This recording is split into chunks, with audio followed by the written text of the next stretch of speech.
During the trial, my daughter smiled confidently, thinking that I was finished. After all, the judge, her old friend, had already decided everything. She leaned over and whispered, "I'm going to leave you with nothing, Dad." But when I took out what I had been hiding in my pocket, her face contorted in shock. Before we continue, please subscribe to the channel and write in the comments what time it is where you are now. The fluorescent lights buzzed overhead. My back hurt from the wooden bench. Across from me, Octavia examined her nails. French manicure, expensive, while Derek whispered something that made him smile. Their lawyer, Luther Hayes, checked his Rolex for the third time in 5 minutes. My phone vibrated. Marlene. "Dad, please don't let them do this. Get a real lawyer." I didn't answer. Derek leaned back, tie perfectly knotted, shoes polished enough to reflect the courthouse ceiling. The bailiff appeared in the doorway. "Hawkins versus Coleman Hawkins, courtroom 3. Derek stood first, adjusted his cufflinks, passed close enough that his cologne hit me like a wall. "Ready to lose your house, old man?" My hand went to my jacket pocket. Paper there, folded, carried it for a week now. Ever since that night in my basement, I smiled. Small, just the corners. Derek's face changed. "What's funny?" "Nothing," I stood. "Just remembering something from 1995. 1 week earlier. Tuesday evening. The doorbell rang at 7:30. I was washing dinner dishes. 1 plate, 1 fork. The house quiet like it had been since Martha died. Through the window I saw Octavia's Lexus in my driveway. Derek's BMW behind it. A third car, black Mercedes. They carried briefcases. Practiced expressions. Concern, maybe. Hard to tell with Derek. His face always looked like he was calculating profit margins. I opened the door. "Dad." Octavia didn't hug me. Hadn't in months. "We need to talk." "About? Can we come in?" I stepped aside. They filed into my kitchen. Luther Hayes introduced himself. Firm handshake. Expensive suit that cost more than my mortgage payment. Derek pulled out a chair without asking. "Lem, we need to talk about your debt." "My what?" Luther opened his briefcase. "Mr. Hawkins, my clients have documentation. I'm talking to my daughter." I looked at Octavia. "What is this?" Her eyes found the countertop. "Dad, you borrowed money. A lot of money. For my business. You remember?" "I gave you money. Never borrowed it." Derek spread papers across my kitchen table. "Semantics. Point is, you owe us. 200 grand. The papers had my signature. Close enough, anyway. Dates going back 5 years. Promissory notes. Legal language. I pulled my reading glasses from my shirt pocket. Studied each page. They watched. Luther tapped his pen against his briefcase. Derek checked his phone. "These signatures aren't mine." Luther's pen stopped tapping. "They match perfectly, Mr. Hawkins. We had them verified." "By whom? Does it matter?" Derek leaned forward. "Sign the transfer. Your house covers the debt. We're being generous." "Generous?" Not a question. The word sat there. I made coffee. Filled the pot. Ground the beans. Derek's foot tapped. Impatient. Good. "Dad, please." Octavia's voice had that rehearsed quality, like she'd practiced this. "Don't make this harder than it needs to be." "Coffee?" I held up 2 mugs. They didn't answer. "More for me, then." I poured. Drank. Hot enough to burn. The papers sat on my table. Lies in expensive paper stock. "I'm not signing anything." Derek stood fast enough, his chair scraped. "Then we'll see you in court." Octavia touched her purse strap. Wouldn't look at me. "Dad, Judge Mitchell is an old friend of mine. We met at a charity event a few years ago. He'll be fair, but this will be quick." "Fair?" "The evidence is clear." Her voice got quieter. "Don't waste money on a lawyer. Just don't fight this." Luther gathered the papers. Efficient. Bored. Done this before. Derek stopped at my door. "See you next week, old man. Bring tissues."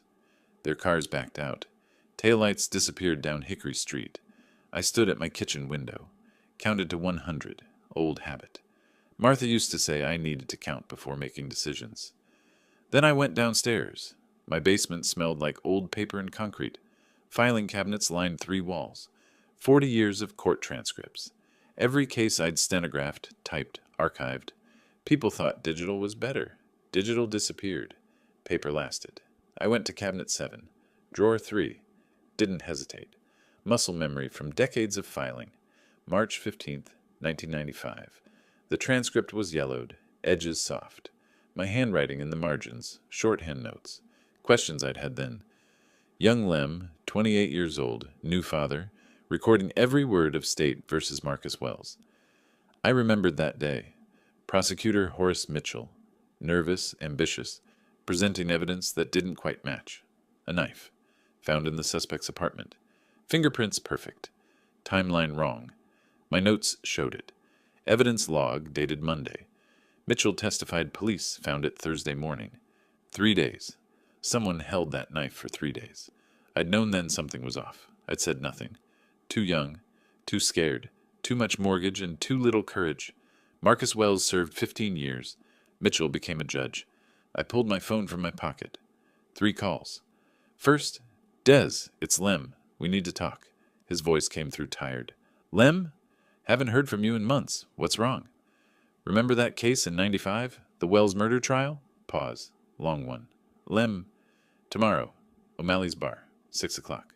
This is about Octavia, isn't it? I heard tomorrow. I hung up. Second call. Private investigator. Opal Sanders. Owed me a favor from 2 years back when I'd helped her track down probate records. Mr. Hawkins. Didn't expect to hear from you. I have a job, cash, quiet. I'm listening. Tomorrow, after I meet someone. I'll call you then. Mysterious. I like it. Third call. Marlene, Toronto. Late there. She answered anyway. Dad, what's wrong? Nothing, sweetheart. It's 10:30. You never call this late.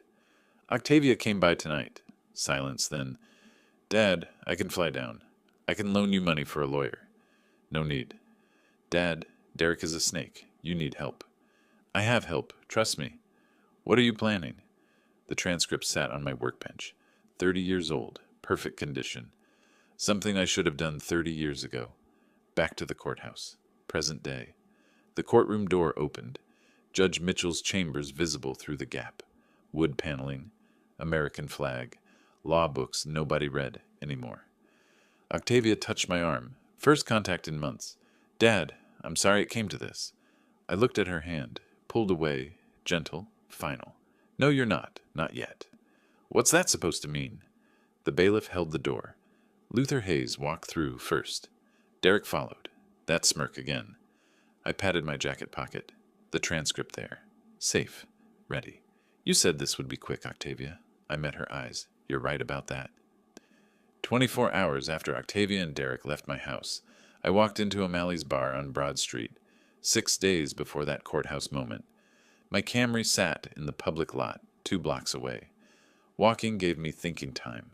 The leather messenger bag pulled at my shoulder, heavy with the transcript, my notebook, the weight of 30 years. O'Malley's looked the same as 40 years ago, wood paneling dark with age, Irish memorabilia covering every wall, regulars on their stools like fixtures. Hank at the far end, nursing his beer, same stool since 1995. Des sat in the back booth, already there, always punctual, both of us. Court stenographer habits die hard. You look terrible, he said. Thanks. Whiskey. Since when do you drink? Since yesterday, when my daughter tried to steal my house. Des's face did that thing. Sympathy mixed with something else. Sue from the courthouse had talked. Small town. Everyone knew everything eventually. I heard. I'm sorry, Lem. Don't be. I set the messenger bag on the table. I'm not. The bartender brought my Jameson. Neat. Rare for me. Des watched me drink. His bowling league jacket smelled like Thunder Alley lanes, cigarette smoke and floor wax. I pulled out the transcript, slid it across the booth. Des put on his wire-rimmed glasses. Gray hair caught the dim light. 71 years old. Still sharp. Still saw everything. His face went pale. Lem, where did you get this? I typed every word. March 15th, 1995.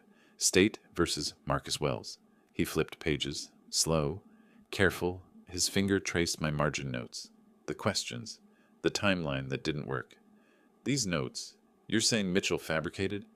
I'm saying the timeline doesn't work. Evidence logged Monday. Found Thursday.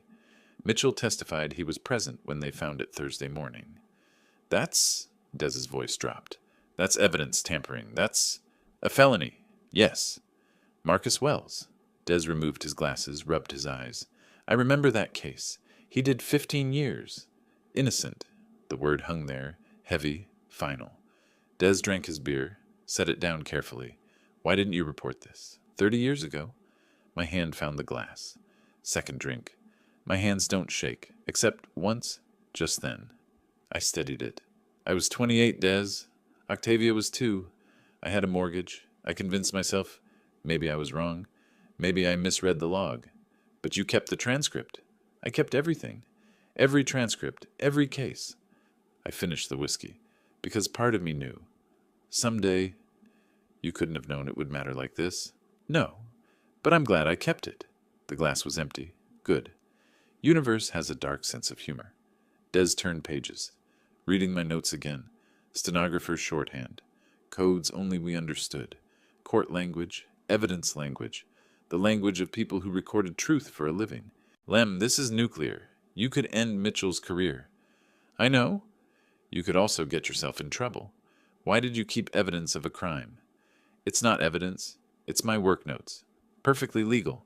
He smiled. Finally. Small one. You sneaky old bastard. I learned from the best lawyers, including you. I pulled out my notebook. Same brand I'd used 40 years ago. Spiral bound, mechanical pencil. Started writing questions. Connecting dots. Here's what I don't understand, I said. Why is Mitchell helping Octavia? Maybe he really is an old friend.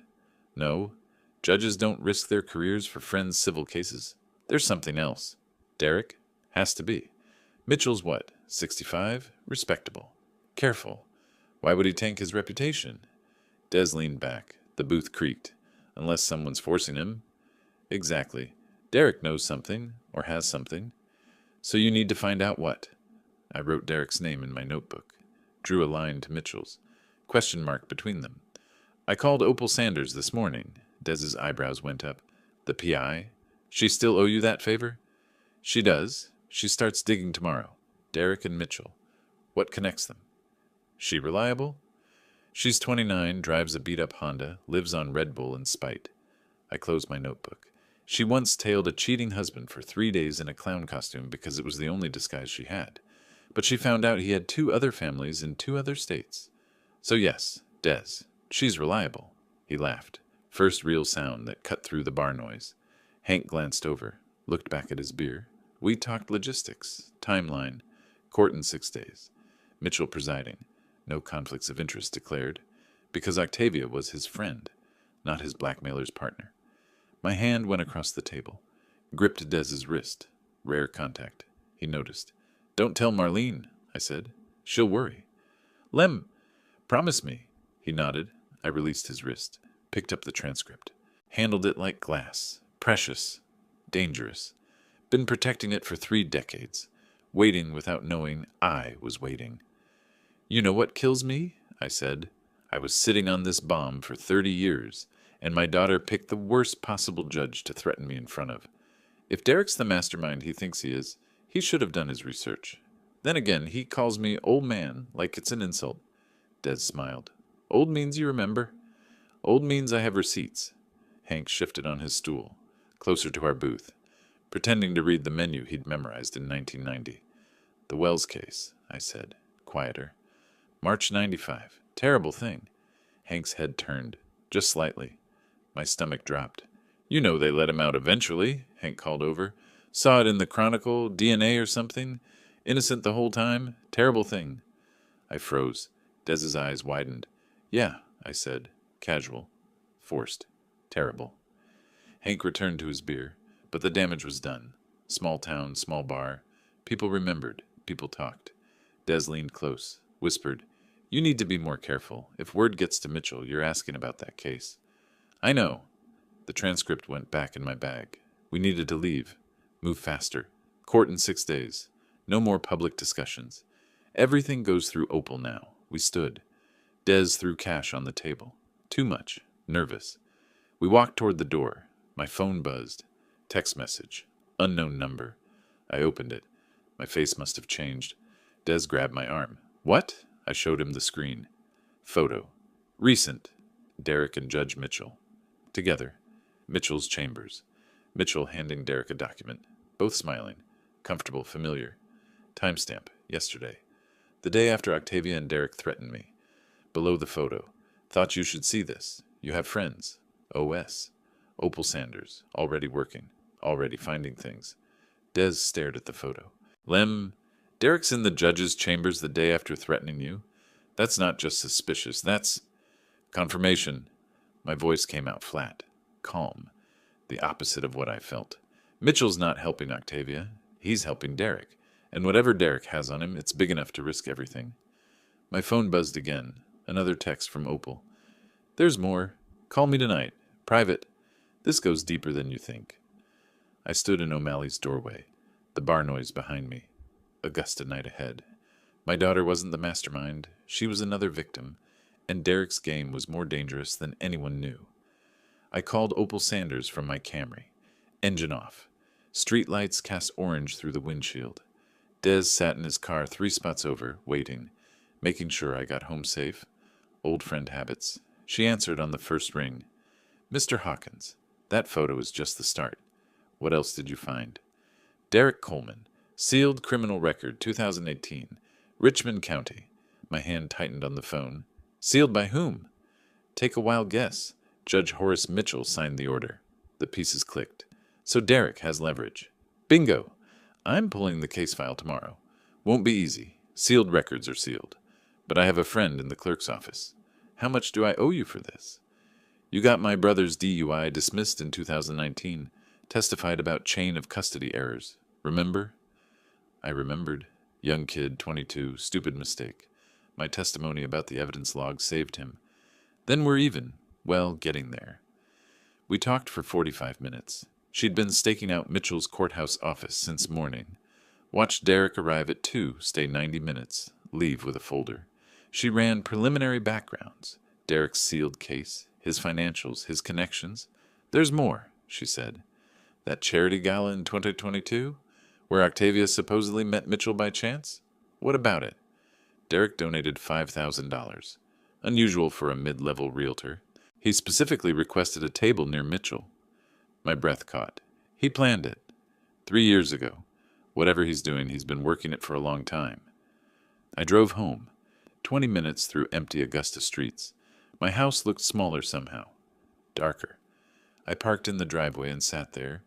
Tomorrow I'd start building the case. Tonight, I just needed to breathe.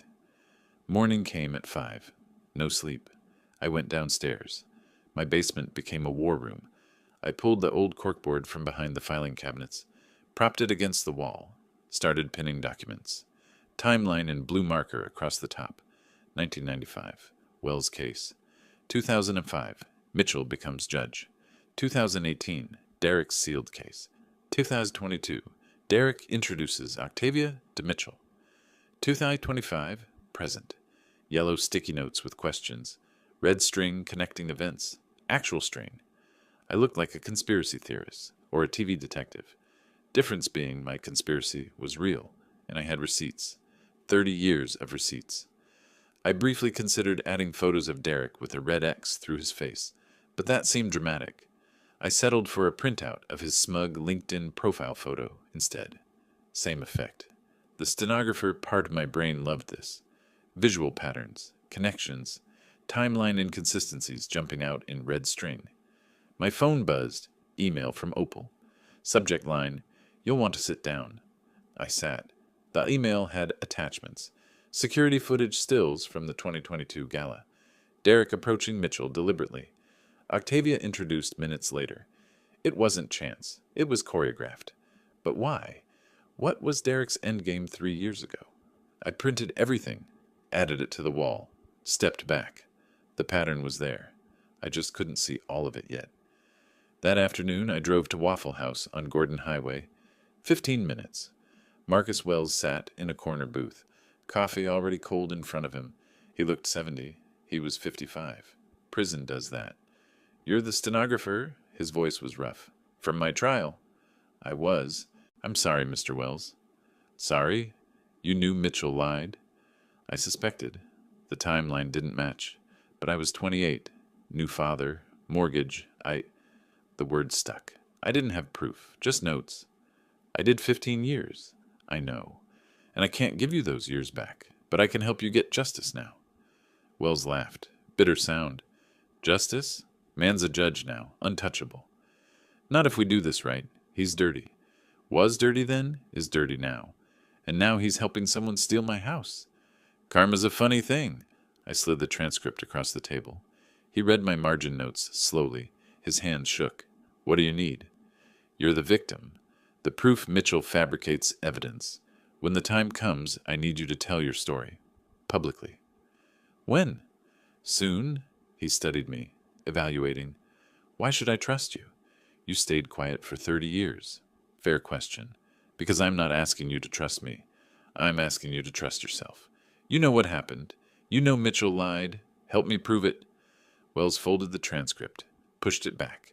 "Keep it safe. And when you're ready, I'll be there." The next morning, I visited a strip mall across town. Carl Pitts' law office sat between a nail salon and a vape shop. Water stain on the ceiling shaped like Florida. Carl's law degree hung crooked. Correspondence school. "Mr. Hawkins," he stood nervous. "Have a seat." His desk was cluttered. Files stacked haphazardly. Coffee rings on every surface. "So, Mr. Hawkins, you're being sued by your daughter for $200,000? That's what she claims. And you have documentation proving you didn't borrow this money?" "The promissory notes are forged." Pitts shifted papers. "Well, we'll need to prove that. Handwriting analysis, maybe forensic accounting." "How much would that cost?" "Oh, several thousand, maybe 10, 15. I have $500. His face fell. "500, mister." "Hawkins, that's not, for a case like this? Can you represent me or not?" He deflated. "Completely." Yes. But I have to be honest. Against Luther Hayes, this will be difficult. I understand. Do your best." I was paying this man to lose my case, and I still felt like I might be overpaying. The water stain judged me silently. That evening, Marlene called, practically screaming.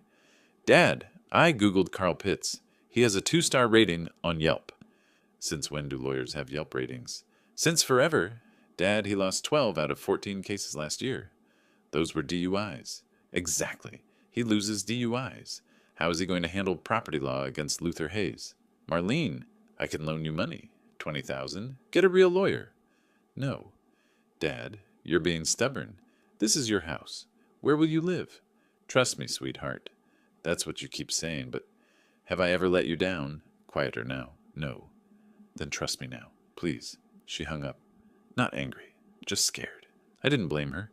Downtown Augusta, Rita Chen's notary office, 5th floor of an old building that smelled like coffee and copy toner. Rita was 60-something, stern, glasses on a chain.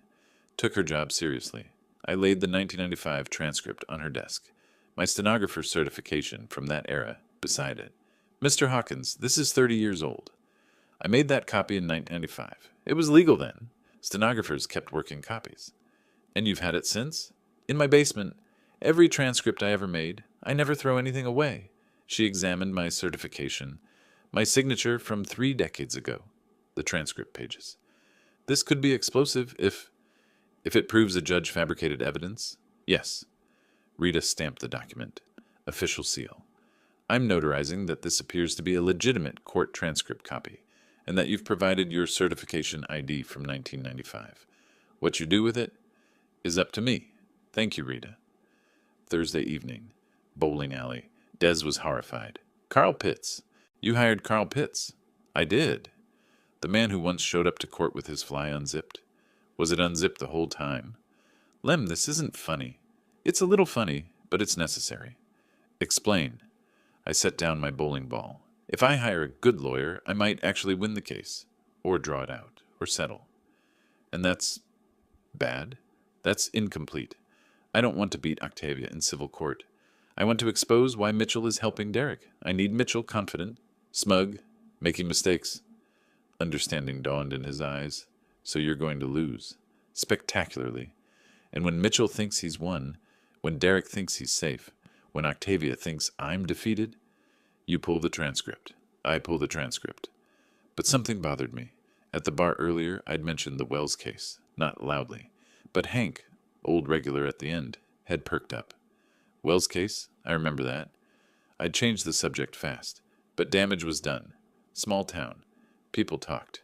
Des had warned me. You need to be more careful. If word gets to Mitchell. I knew. First crack in my careful planning. Emotional, angry, capable of mistakes. No more public discussions. Everything through Opal now. Friday night, late. My phone rang. Unknown number.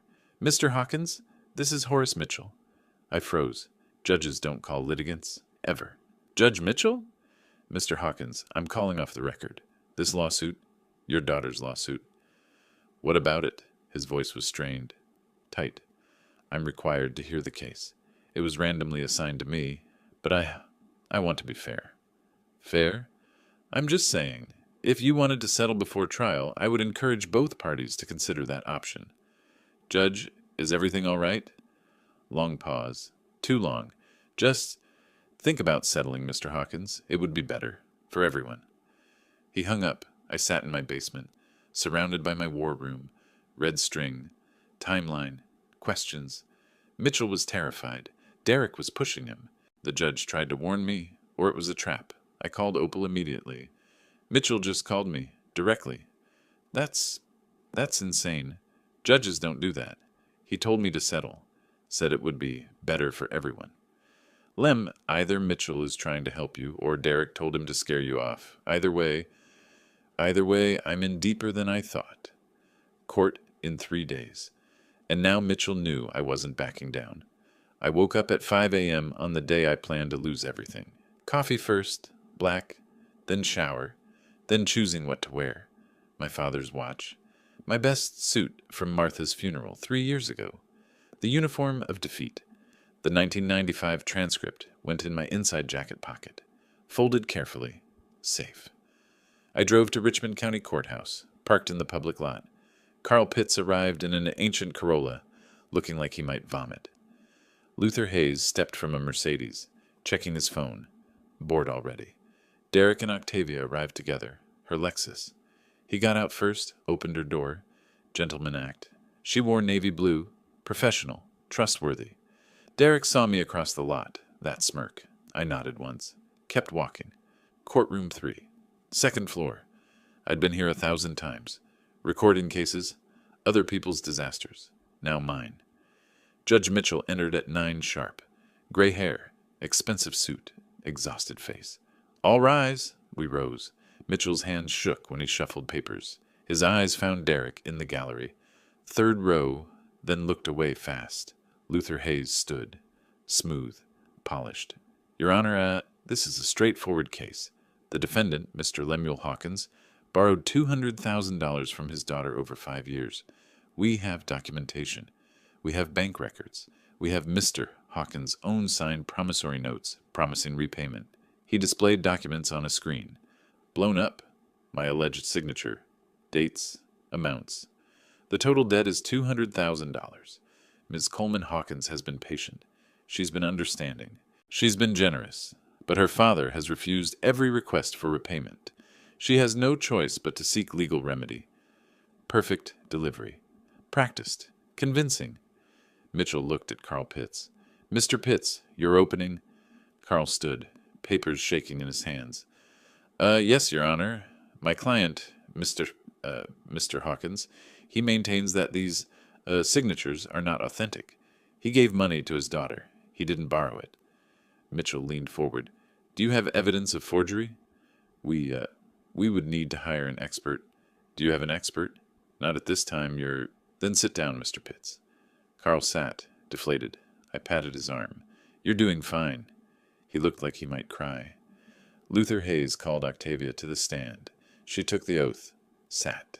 Composed. Ready. Ms. Coleman Hawkins, when did you first loan your father money? In 2020. February.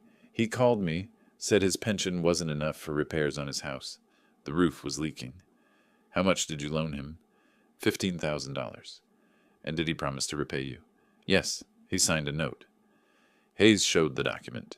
That's his signature. Did he repay you? She shook her head. No. 6 months later, he called again. Said he needed money for medical bills. I sent $25,000. Over 5 years. How many times did he borrow money? 12 times. Always with a reason, always with a promise. And the total? $200,000. Did he repay any of it? Nothing. When I asked, he became angry. He said I was ungrateful, that he raised me, paid for my college. I owed him. I watched her. She didn't look at me once. Not once. Hayes thanked her, sat down. Carl Pitts stood for cross-examination. Slow, uncertain. Ms. Coleman Hawkins, isn't it true that you asked your father to invest in your boutique? He volunteered, but you asked him. He offered, as a loan, with the understanding he'd be repaid. Do you have documentation of that understanding? Yes. The promissory notes. What if I told you those signatures don't match? Hayes shot up. Objection, speculation. Mr. Pitts has no expert testimony. Mitchell didn't hesitate. Sustained. Mr. Pitts, do you have actual evidence? No, Your Honor. Then move on or sit down. Carl sat. No further questions, I whispered to him. Don't try too hard. He looked at me. Confused. Lost. Lunch recess. Noon. I bought coffee from the courthouse cafe, sipped it slowly, checked my phone. Derek was nodding so hard during Octavia's testimony, I worried about whiplash. The irony of a con man calling me manipulative wasn't lost on anyone with a functioning brain. Unfortunately, Judge Mitchell seemed to have misplaced his. Octavia approached, alone at first, navy suit, expensive shoes. Dad, please, sign the deed. This doesn't have to get worse. Worse for whom? For you. Judge Mitchell is going to rule against you. I know you think. You know what I think? I know you're stubborn, but this is over. Just accept it. Derek appeared, smiled. Listen to your smart daughter, old man. Old man, you keep saying that. Because it's true. You're old, confused. You probably don't even remember borrowing the money. My memory is excellent, Derek. Really? Then you remember signing these? He waved a promissory note. I remember a lot of things. From a lot of years. Octavia's face changed, just slightly. Dad, what does that mean? It means I'm not as helpless as you think. Derek laughed. Helpless? You hired Carl Pitts. You are helpless. Maybe. Or maybe I know exactly what I'm doing. Then what are you doing? My hand touched my jacket pocket. The transcript there. Safe. Derek's eyes followed the movement. Locked on my pocket. I dropped my hand. Too late. Waiting, I said. Waiting for what? You'll see. Afternoon session. Mitchell requested all parties empty pockets. Any recording devices, per court rules. Unusual. Very unusual. I put my keys, wallet, phone on the defendant's table. The transcript stayed in my inside jacket pocket.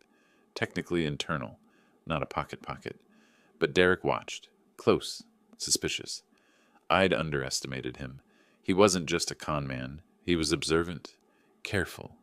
This would be harder than I thought. Court adjourned at 4. Tomorrow. Closing arguments and ruling. People filed out. I packed Carl's useless briefcase. Slow. Last to leave. Luther Hayes stopped. Mr. Hawkins, you should seriously consider settling. The judge will rule against you tomorrow. Save yourself the formal loss. I nodded. Said nothing. He left. I reached the courtroom door. Judge Mitchell's voice stopped me. Mr. Hawkins, a moment. I turned. Mitchell stood at his bench, robe still on, looking older than 65. Close the door. I closed it. The bailiff stepped out. We were alone. I want you to know, this isn't personal, isn't it? I'm following the evidence, the law. Of course you are. Pause. Heavy. You seem very calm for a man about to lose his home. Do I? Most people in your position would be angry, desperate. I'm not most people. Mitchell studied me.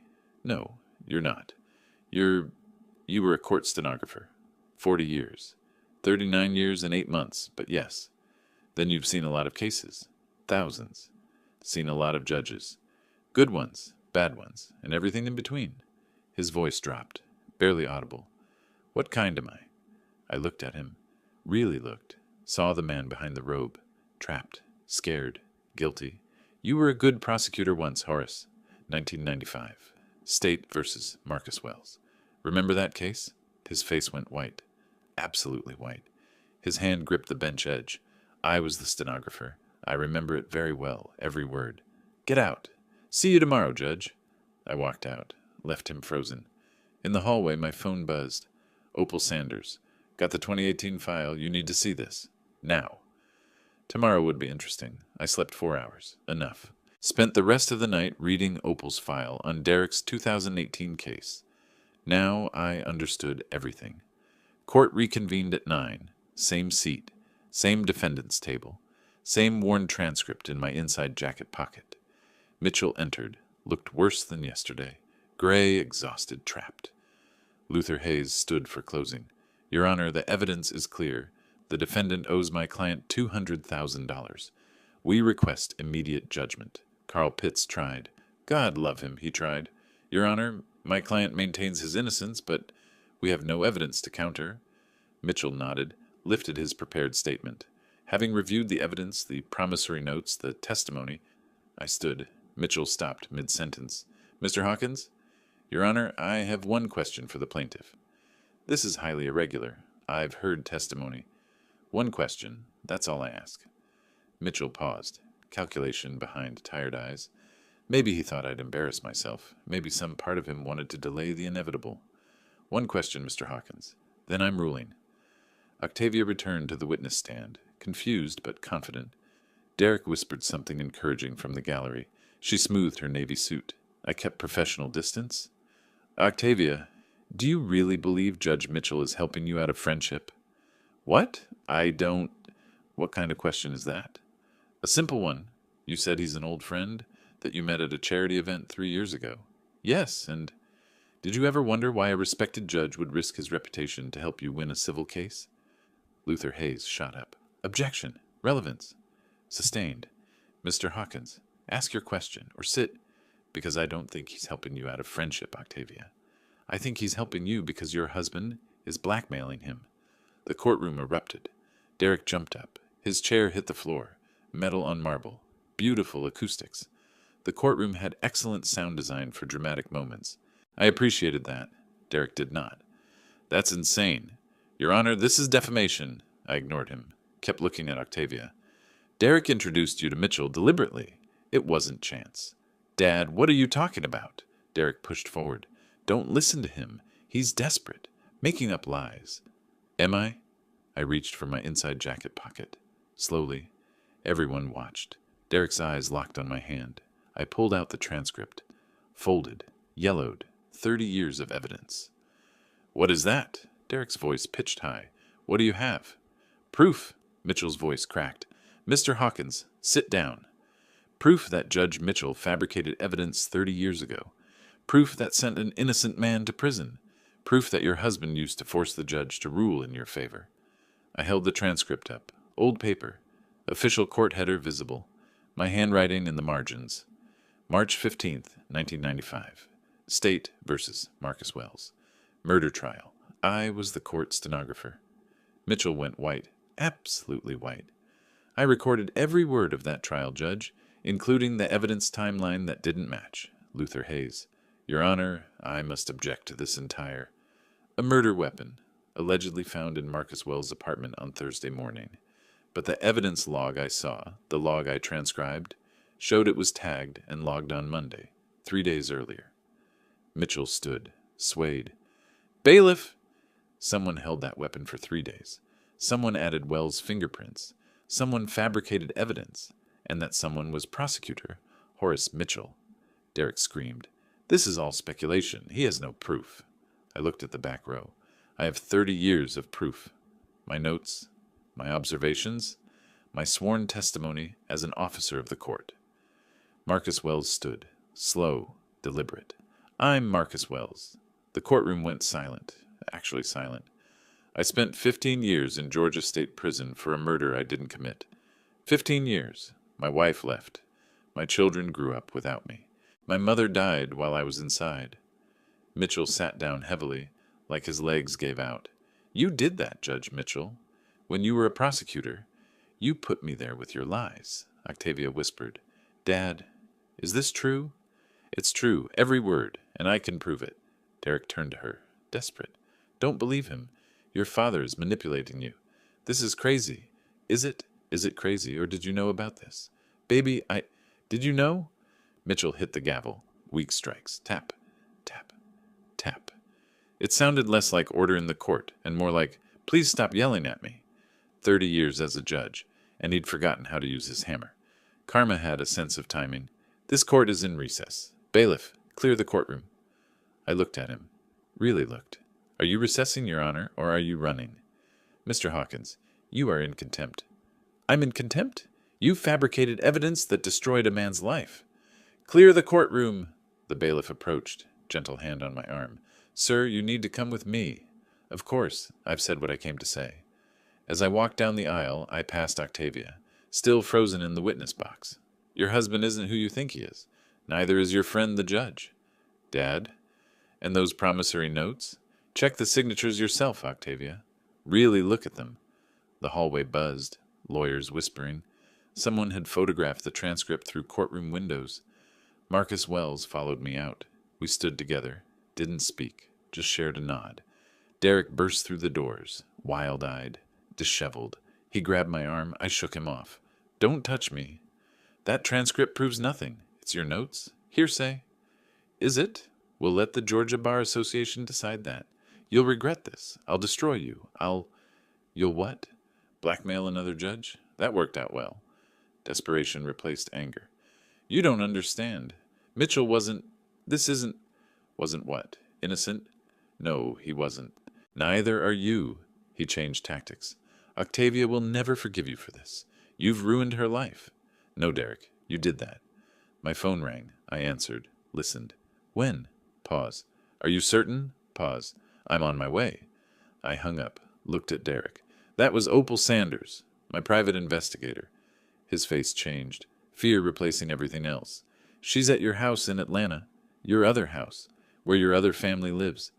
Derek went white, stumbled backward against the wall. Did you really think I wouldn't find out? I walked away, left him collapsed there. Marcus Wells followed. Behind us, through the courtroom windows, Octavia emerged. She saw Derek's state, stopped, confused. She didn't know yet, but she was about to learn everything. 20 minutes later, I stood in the courthouse hallway, holding my phone. Derek crumpled against the wall 10 feet away, looking like he'd been hit by a truck. He had been, just not the kind with wheels. Mitchell's secretary approached, nervous. Judge Mitchell requests all parties in chambers, immediately. Derek barely stood. Octavia appeared from somewhere, mascara smudged, face blank. Luther Hayes materialized, already calculating exit strategies. Carl Pitts followed like a confused puppy. We filed into Mitchell's chambers. Wood paneling, law books nobody read, photos of the judge with politicians who'd abandon him tomorrow. Mitchell sat behind his desk, still in his robe, hands shaking. He spoke before anyone else could. I'll resign within 30 days. I'll refer Marcus Wells to the GBI. I'll dismiss your case immediately, with prejudice. Just, what else do you want? I blinked. That's it? What else is there? My career's over. My reputation is destroyed. You've won, Mr. Hawkins. I didn't want to win, Judge. I wanted justice. Justice. Bitter laugh. I don't even know what that means anymore. I pulled out more papers, laid them on his desk, methodical, organized. These are phone records. Calls and texts between Derek and Judge Mitchell. 6 months of correspondence. Luther Hayes read over my shoulder. His face did calculations faster than a Wall Street computer. Client scandal plus public exposure plus his firm's name in tomorrow's headlines equaled time to distance himself. I watched him scoot his chair an inch away from Octavia. Subtle, professional, cowardly. Text from Derek Coleman, January 15th. I know about Marcus Wells, 1995. Evidence problems. Want me to keep quiet? Your response, Judge. What do you want? Derek found his voice. Those could be fake. Anyone can fake text records. Shall we get a warrant for your phone? Check the originals? Silence. Octavia took the pages from Hayes. Read slowly. Her face transformed. Make sure the old man loses everything. You wrote that. About my father. Baby, you don't understand the context. What context makes that okay? He was trying to ruin your business. I was protecting you. By blackmailing a judge? I didn't blackmail anyone, I read aloud. Do this or the Wells case becomes public. Your choice, Judge. That's March 3rd. Definition of blackmail. Mitchell's voice, barely audible. He found out during his own case. 2018. Real estate fraud charges in my court.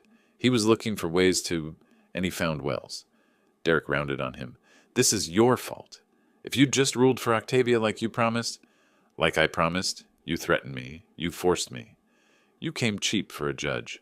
One mistake from 30 years ago and you folded like paper. My mistake sent a man to prison for 15 years. And my leverage got you to do the right thing. Octavia deserved that house. Octavia stood. No, I didn't. The signatures were fake. You forged them, didn't you? Didn't you? Derek caught. Trapped. You needed to believe? You forged my father's signature. You faked the promissory notes.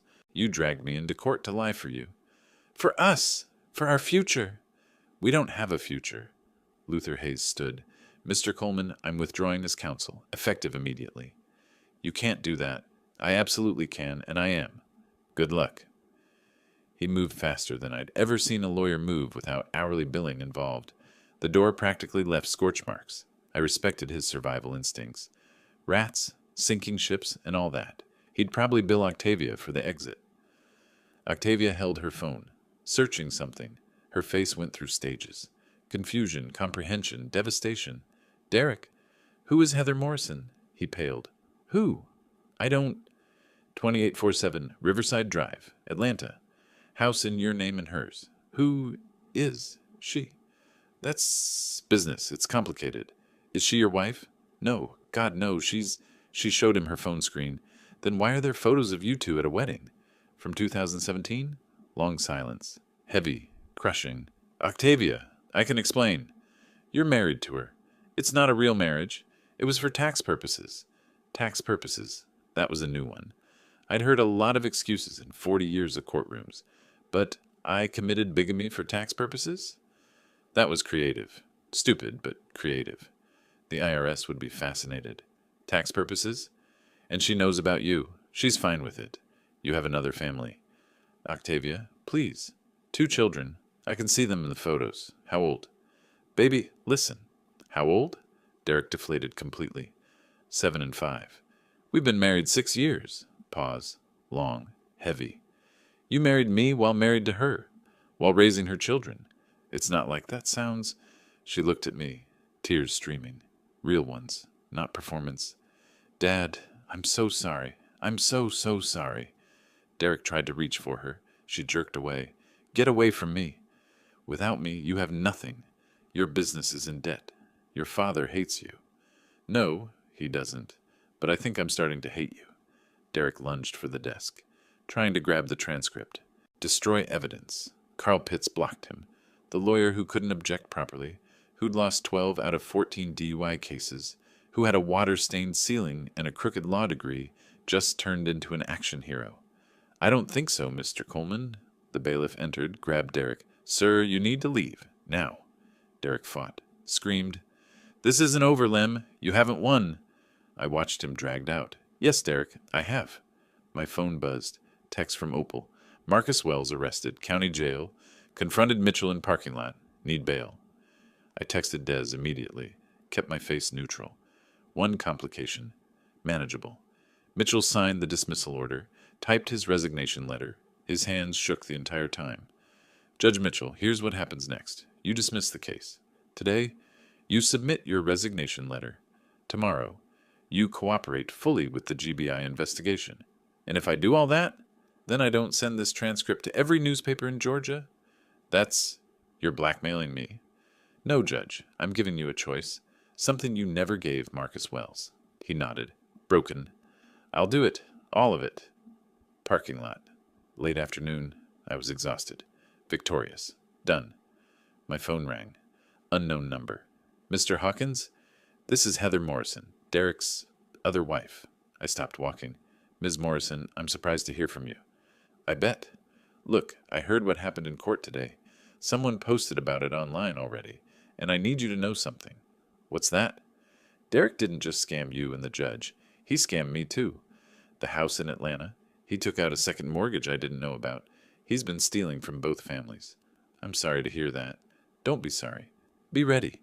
Because Derek, when he's cornered, he gets dangerous. I've seen it. And right now, he has nothing left to lose. What are you saying? I'm saying watch your back. Derek isn't going to just let this go. Just be careful, Mr. Hawkins. She hung up. I reached my Camry, unlocked it, walked around it once, checking. Nothing. I got in, started the engine, pulled out. In my rearview mirror, Derek's car, 3 rows back. Derek in the driver's seat, watching me, not moving, just watching. I'd won in court. I'd exposed Mitchell. I'd saved my house. But Heather Morrison was right. This wasn't over. 3 days passed. Mitchell's resignation made the front page. Derek vanished. Octavia. I didn't know where she was, until my doorbell rang at 2 in the morning. I'd been in my kitchen reviewing documents from Opal. Couldn't sleep. Too wired, I approached the door cautiously. Heather's warning about Derek being dangerous echoed. Through the peephole, Octavia. Destroyed. No makeup. Hair disheveled. Eyes swollen. I opened the door. She collapsed into a chair, could barely speak. Dad, I didn't know. I swear I didn't know about any of it. You didn't want to know, Octavia. There's a difference. I made coffee. Old habit. But my face stayed hard. She told me about Derek's counterattacks. False police report claiming I threatened him. Stalked him. His new lawyer pushing Augusta PD to investigate. Restraining order talk. He emptied our accounts. Every business account. Personal savings. Everything. $320,000. I can't make payroll. Can't pay rent. Each revelation made me angrier, not at her, at Derek's vindictiveness. He's been calling my clients, telling them I'm mentally unstable, that I'm lying, that I'm covering up crimes. My vendors are cutting ties. Come downstairs. My basement. Investigation wall. 3 years of Derek's manipulation laid out in colored string and documents. Octavia stared. When did you... How long have you known? About Derek and Mitchell. 2 weeks. About Derek being a snake. Much longer. Why didn't you tell me? Would you have believed me? Pause. Heavy. No. Exactly. She traced the timeline. The charity gala. The business loans. The lawsuit. All connected. He played me from the beginning. Yes, he did. I showed her everything. Phone records. Property transactions. The sealed 2018 case. Then Atlanta. Derek's other family. Other house. Other life. She ran to the bathroom. Threw up. When she emerged, she was different. Harder. Angrier. Octavia, there's something you need to understand. You committed perjury. Her face went white. What? No, I just testified. You testified under oath. You swore those promissory notes were real. You said my signatures were authentic. That's a felony. 2 to 10 years. But I didn't know they were fake. Did you check? Did you verify? Or did you just believe Derek? Silence. She hadn't checked. Believed her husband over her father. The DA could charge you tomorrow. Mitchell's case is getting major attention. They'll want everyone involved. What do I do? That depends. Are you ready to tell the truth? At 4 a.m., my landline rang. Heather Morrison. I put it on speaker. Mr. Hawkins, Derek called me. He's panicking. He asked me to lie for him, give him an alibi. He wants me to take the kids and leave the country with him. Said he has $300,000 in cash. Octavia's stolen money. Heather emailed an audio file. We listened. Derek begging his other wife to run away with him, promising her the money he stole from Octavia. Octavia's face hardened completely. I'll help you destroy him. Morning came. We sat at my kitchen table. Planning. Really planning together for first time in years. My phone rang. Marcus Wells. Mr. Hawkins, I heard Derek emptied your daughter's accounts. I think I know where some of that money is. Wells had been watching Derek for months. Saw him making deposits at a check-cashing place on Broad Street. Had photos. Timestamps. I want to help. Derek profited from what Mitchell did to me. Time he paid for that, too. I pulled property records while Wells talked. Something caught my eye. Address. 1847 Riverside Drive, Augusta.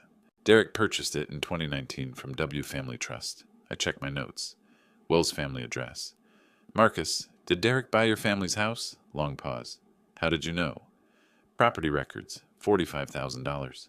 It was worth $200,000. My mother was desperate. Sick. I was in prison. Derek took advantage. Octavia stared at the deed. He bought your house? He profited from Mitchell's crime against me. Then he used that crime to blackmail Mitchell. The cruelty was breathtaking. Wells arrived an hour later, shook Octavia's hand. Let's get him. We worked through morning, drafting Octavia's statement, gathering evidence, contacting the DA. I went to my basement alone, pulled a photo from my desk drawer. Octavia at age 7, gap-toothed smile, holding my hand at the beach. I stood there holding that picture. For the first time since this started, I wondered if I'd gone too far. Octavia was going to confess to perjury, might face charges, had lost her business, her marriage, her reputation, everything gone. Because I'd set this in motion. What if I'd just let them take the house?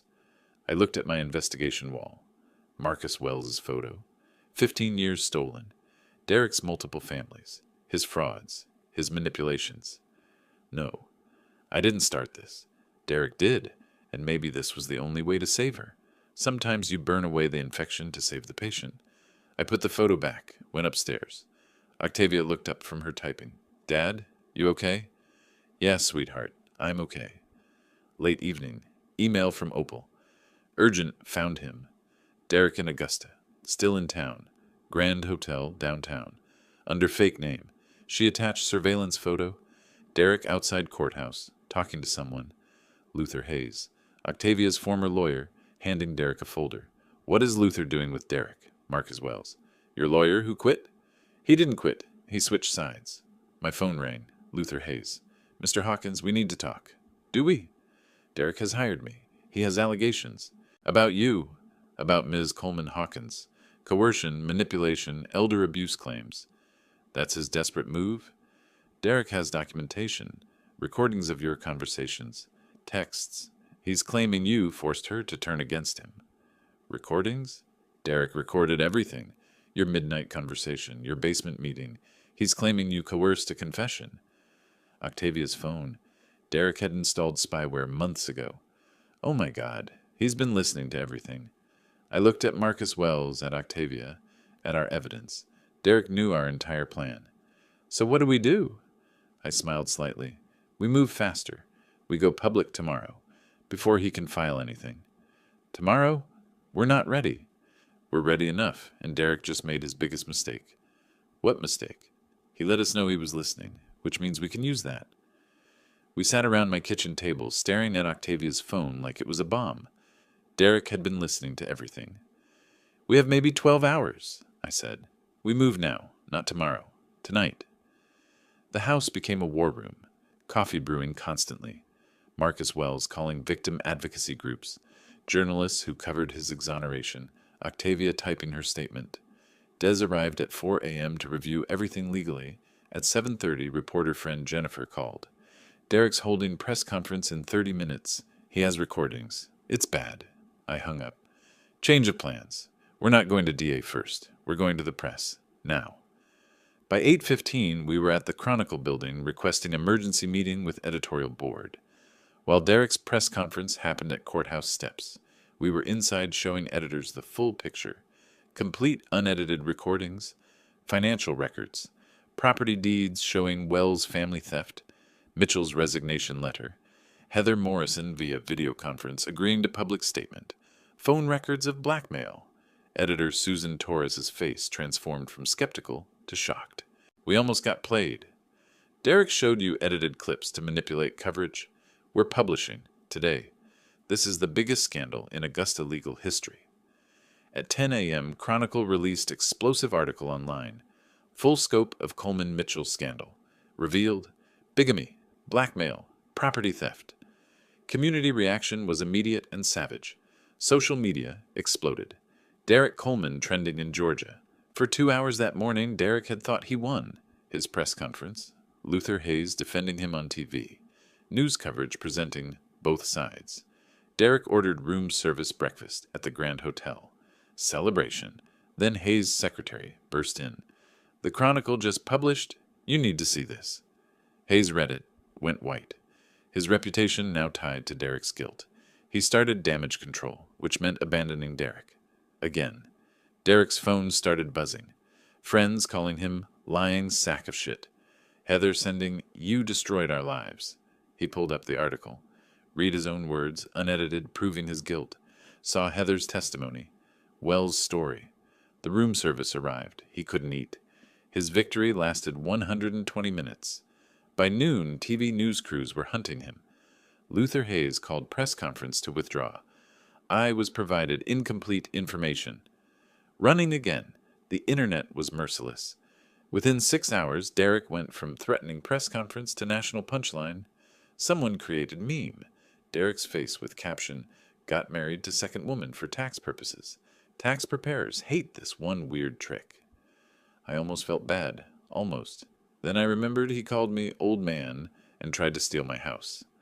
Saturday evening, Marcus Wells got a call. Augusta City Council meeting Tuesday night. Mitchell was supposed to receive Service to Justice Award. Ironic timing. City Council wanted to use that meeting to address the scandal. Invited Wells to speak. Lem to present evidence. Public to witness. Derek would be there. Subpoenaed. Everything comes full circle. Hotel staff reported Derek's room was disaster. Furniture blocking door. Multiple whiskey bottles. TV constantly showing news coverage of himself. When manager knocked about checkout, Derek screamed, "Go away! I'm calling my lawyer." "Sir, we need you to leave by tomorrow." "I said go away." He made desperate calls. To Luther Hayes, "You piece of shit, you can't abandon me. I'll sue you." To Heather, 8 voicemails escalating from apologetic to threatening. To Octavia, blocked. Messages didn't deliver. Saturday evening, Derek tried checking out back entrance wearing baseball cap and sunglasses. Reporters spotted him. He retreated. Tried again at 2 a.m. Front desk. "Mr. Coleman, you have outstanding bill." He threw credit card. Declined. Accounts frozen by bank fraud investigation. "I'll bring cash tomorrow." Never did. Mrs. Patterson told her neighbor, "Can you believe Derek Coleman? 2 wives? And that poor Wells man?" "I always said there was something off about him." "You did not? You borrowed his ladder." Sunday evening. Relative calm. Derek still hiding. Mitchell disappeared. DA would announce charges Monday. City Council meeting Tuesday. My phone rang. Unknown number. Derek's voice. First time since courthouse. "Lem, we need to talk." "Do we?" "Face to face. Tomorrow. Just you and me." "Why would I do that?" "Because I have something you want." "I already have everything. Your crimes are public." "I have the original promissory notes, and I have video of me forging them. Time-stamped, dated, everything." Pause. "Why would you record yourself committing crimes?" "Insurance. I record everything, Lem, including things you don't want public, like Octavia discussing ways to hurt me, like Marcus Wells stalking me, like you and your lawyer discussing ways to destroy me. Meet me tomorrow, noon, Old Tobacco Warehouse on Reynolds Street. Alone, or I release all of it." "That's blackmail, Derek." Again. "Call it what you want." He hung up. Octavia. "Dad, you can't go. It's a trap." Marcus Wells. "He's desperate. Dangerous." "I know." Des. "If he has those recordings, he can release them whether you meet him or not." "Maybe. But if he has video of himself forging my signature, that's evidence. Worth the risk." "What if he doesn't have anything?" "Then I'll deal with it." Wells. "I'm coming with you." He said alone. "I don't care what he said. I've waited 15 years for justice. I'm not letting him hurt you." Monday morning, I loaded my car, small voice recorder in one pocket, the 1995 transcript in the other, still carrying it, still my talisman. I drove toward Reynolds Street, toward confrontation in abandoned warehouse. 40 years transcribing confrontations in courtrooms. Now I was having one in an empty warehouse. The setting changed. The principle stayed the same. Let them talk. Let them reveal themselves. Record every word. The warehouse smelled like rot and abandonment. Pigeons nested in rafters. Windows broken, letting sharp rectangles of light through. Derek stood in the center, 50 feet from me. He looked terrible, unshaven, clothes wrinkled, eyes wild. "You need to call off the DA, he said. No greeting. "Make a public statement. Clear my name." "No. I have recordings. Octavia planning revenge. Wells stalking me. You conspiring. Release whatever you want, Derek. You're still guilty. Of everything." He became unhinged. Started ranting. How I'd forced him to extreme measures. How the house should have been his anyway. How I was vindictive. Cruel. Obsessed. Everything recorded. My pocket device catching every word, including him admitting he forged my signatures. Police arrived. Des had called them early. Told me later he didn't trust Derek not to get violent. Derek realized he'd confessed on my recording. His face went white. "You're under arrest," the officer said. Outstanding warrant. DA had issued it Sunday. Derek screamed threats as they led him away. I watched. Didn't smile. Didn't need to. That evening, city council chambers were packed, standing room only, TV cameras, journalists everywhere. I sat front row with Marcus Wells and Des. Octavia sat separately, middle section, alone. Mitchell arrived with his attorney, looked like a ghost. Council President Patricia Simmons gavelled for order. Tonight's agenda has changed. Judge Mitchell was scheduled to receive the Service to Justice Award. In light of recent allegations, we're conducting public inquiry instead. Gasps from gallery. Mitchell's attorney. "This is irregular. We weren't properly notified. You were subpoenaed Friday. You're here. That's notification." She called Marcus Wells first. Wells walked to the podium slowly, placed an old photo there, himself at 40, before prison with his children. "My name is Marcus Wells. In 1995, I was convicted of murder. I served 15 years in Georgia State Prison. I was innocent." The gallery went silent. The prosecutor who convicted me was Horace Mitchell. He presented evidence, a murder weapon that he claimed was found in my apartment. But that evidence was fabricated. The timeline didn't match. He held up the 1995 transcript. "This document proves it, and the man who recorded those facts is here tonight, Lemuel Hawkins." Wells spoke for 20 minutes. His family's collapse, his mother's death. Then the final blow. "In 2019, Derek Coleman bought my family's home for $45,000. Worth $200,000. We were desperate. He took advantage. Later, I learned Derek used my case to blackmail Judge Mitchell." The gallery erupted. I was called next. Presented methodically. The transcript with margin notes. Evidence timeline discrepancies. Derek's sealed 2018 case.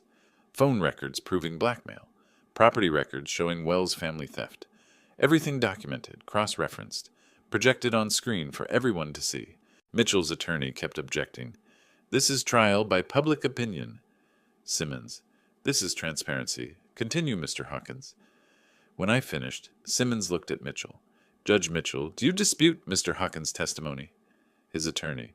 "My client declines to testify without immunity guarantees." "That's not how this works. Judge Mitchell?"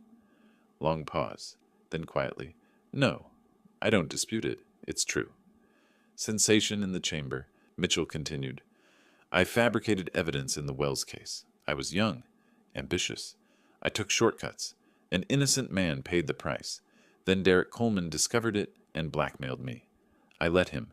I rigged Mr. Hawkins' case. All of it. True." Public confession. On camera. His attorney looked horrified. Rear doors opened. Police officers entered. "Judge Horace Mitchell, you're under arrest for obstruction of justice, evidence tampering, and judicial corruption." They handcuffed him in front of everyone. 20 years as a judge, ending with cold metal around his wrists. As they led him past Marcus Wells, Wells said quietly, 15 years, Judge. Remember that number." Mitchell nodded. Couldn't look at him. During public comment period, Octavia approached the podium. "My name is Octavia Coleman Hawkins. I'm Lemuel Hawkins's daughter." Murmurs, cameras focused. "I testified against my father. I believe Derek Coleman. I believe the promissory notes were real. I was wrong. Derek forged those documents. He manipulated me for years." She looked at me. "I'm sorry, Dad." I nodded once. Didn't smile. But my eyes softened. Council voted unanimously. Criminal prosecution recommended. Formal apology to Marcus Wells. Commendation for my civic courage. Outside, after, Wells shook my hand. No words needed. 15 years stolen. 30 years of guilt. All acknowledged in that handshake. Octavia approached cautiously. "Dad?" I looked at her. My daughter who'd betrayed me. Who'd just chosen truth over comfort. "You did good tonight, Octavia." Not forgiveness, but not rejection either. Possibility. 3 months passed. Summer arrived in Augusta. Hot. Humid July. My basement felt like a cave. Cool. Dark. Safe. Mitchell was formally charged, held without bail. Derek charged with 8 felonies. Trial dates set. Octavia cooperated with the DA, got probation. Her boutique closed. She worked retail at Macy's now. Media circus died down. Life returned to something like normal. Early July evening, I sat on my back porch. Iced tea. Fireflies in the yard. Peaceful. My phone rang. Octavia. First time in 2 weeks. Dad, can I come over? I need to talk. She arrived looking different. No designer clothes. Target jeans. Simple shirt. Hair pulled back. She carried an envelope. We sat at my kitchen table. I made coffee. Old habit. Long silence. I don't know how to start. Start with truth. That's what I taught you. Truth is, I'm ashamed. Of everything. How I treated you. What I believed. Who I became. Derek manipulated you. No. No, Dad. I let him.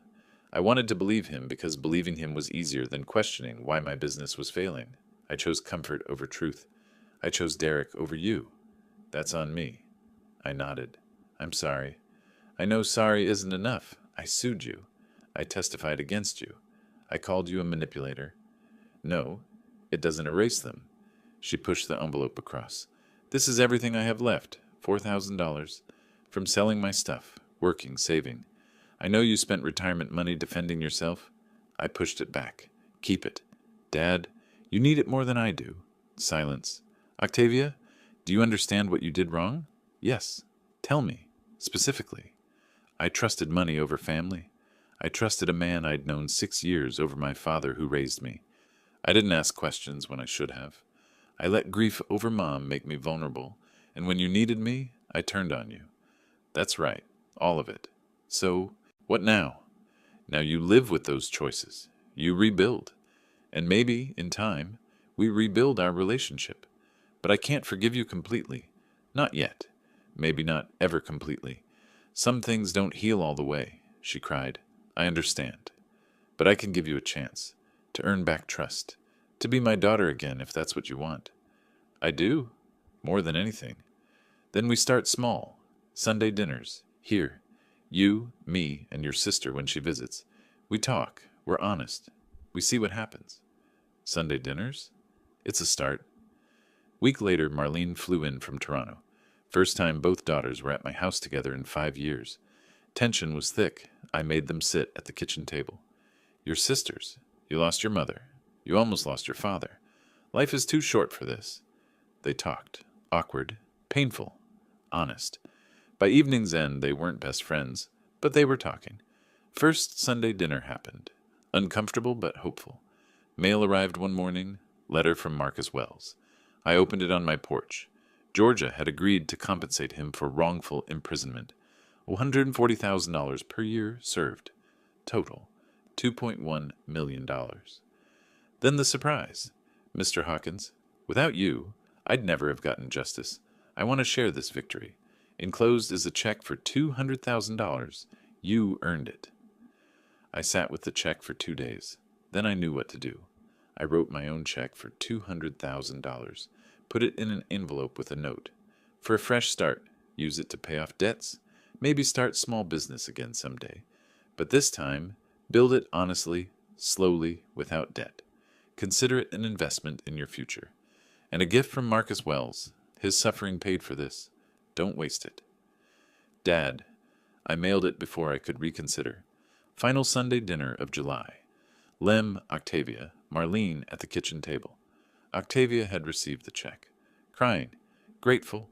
Overwhelmed. Dad, this is too much. It's not from me. It's from Wells. And yes, it's too much. That's the point. You lost everything because of Derek. Now you can rebuild. Properly. Marlene. Will you? Rebuild? Octavia. Yes. Slowly. Carefully. Honestly. We ate my pot roast. Mediocre. But they ate it. After dinner, we looked through old photo albums. Before Mom died. When we were happy. Grief and hope mixed together. Not perfect, but real. I sat on my porch watching sunset over Augusta. Phone quiet in my lap. Iced tea sweating in Georgia heat. The house was mine. My daughters were talking again. Marcus Wells had his compensation. Mitchell and Derek were facing justice. It wasn't a perfect ending. Some things stay broken even after you fix them. But it was a fair ending. And sometimes, fair is enough.